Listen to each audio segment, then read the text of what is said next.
हिंगोरजा में सिंध अमन परस्त पार्टी जे सॾ ते गाटे टोड़ महांगाई ऐं अटे समेत रोज़मर्रा इस्तेमाल थींदड़ खाधे पीते जी शयुनि जे अघनि में वाध जे खिलाफ पार्टी जे मरकज़ी राब्ता सेक्रेटरी बागी सज्जाद बलोच, ज़िले सदर आसिफ बलोच, ज़िले जनरल सेक्रेटरी बागी समर बलोच, तालके सोभ देरो जे सीनियर नायब सदर शबान सोलंकी, सूरज मारवाड़ी ऐं ॿियनि जी अॻवानी में मच्छर चौक खां सखी नासिर शाह गेट ताईं एहतजाजी मार्च करे धरणो हयो वियो।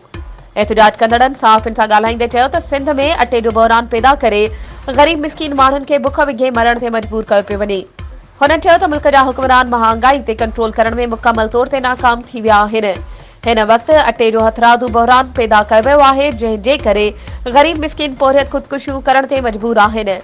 हुननि वज़ीर आज़म पाकिस्तान, वज़ीर आला सिंध ऐं ॿियनि मसवारनि खां मुतालबो कयो त फौरी तौर ते अटो तोड़े आम वाइपे जी शयुनि जे अघनि में घटिताई कई वञे। ॿी सूरत में असांजो एहतजाज जारी रहंदो।